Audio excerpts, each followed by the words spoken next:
Hey everyone, welcome to Cricut Time! If you like this video, don't forget to subscribe and hit the like button for more project ideas and tutorials.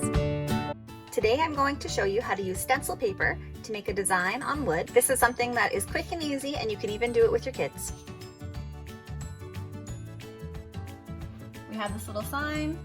It was $1 from the dollar store. Just some white paint and a paintbrush. The only other thing you're going to need for this project with your Cricut is your stencil paper.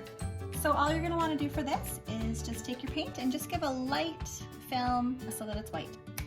Alright, so as you can see, we have painted just a light coat white and let it dry overnight. Now we are ready for our stencil. Here we are, we've opened up Design Space. For this, we just took a regular butterfly.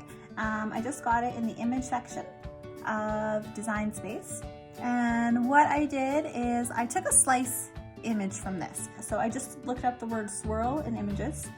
I put the two together and I sliced them. And you can take a look at one of my other videos if you're not sure how to do a slice yet. But this one is ready to go, so we're just gonna press make it and go from here.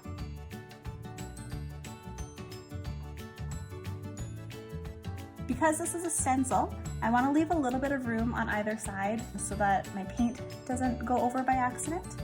So I'm just going to move this down, and if you don't know this, you just drag and drop to exactly where you want it, and then you can press continue. Alright, so your next step is you're going to take your stencil paper. So when you look on your design on Design Space, it's going to tell you how big that your design is going to be. So I've already pre-cut out my paper. It's easier to remove it from the mat if you cut it into a smaller size ahead of time. So for the stencil paper, I'm going to be using the green mat. You're just going to align up your corners, push it down and seal it, turn on your Cricut, load it into your machine,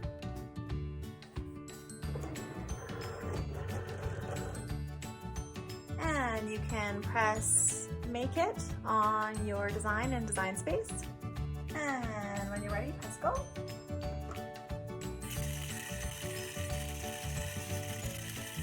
Just unload it.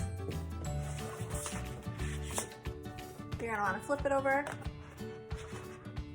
and just pull the mat away from the stencil.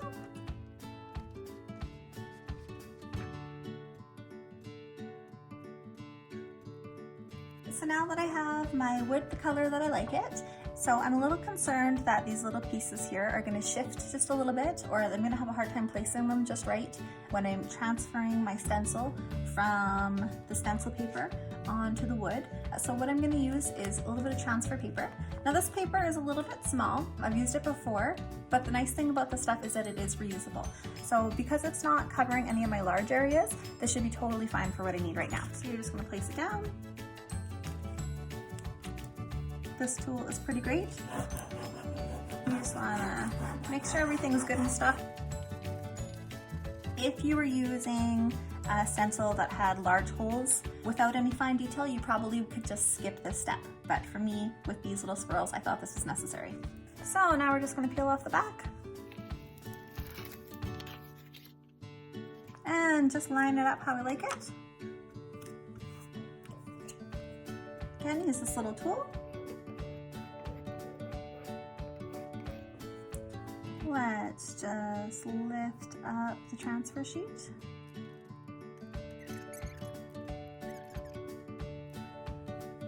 Great, so it looks pretty good. Just gonna really stick it down.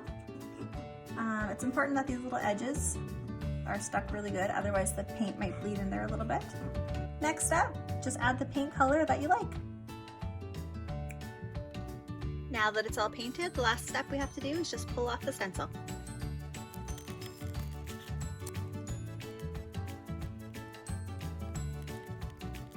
Well, this project is all done. We pulled off the stencil and I really like how it turned out. This one was actually painted by a little kid and it will go up in her room, so I think she's gonna love it. Thanks for joining me for this episode of Cricut Time. If you liked this video, remember to subscribe and hit the like button. Videos come out twice a week with project ideas and tutorials on how to do all things Cricut.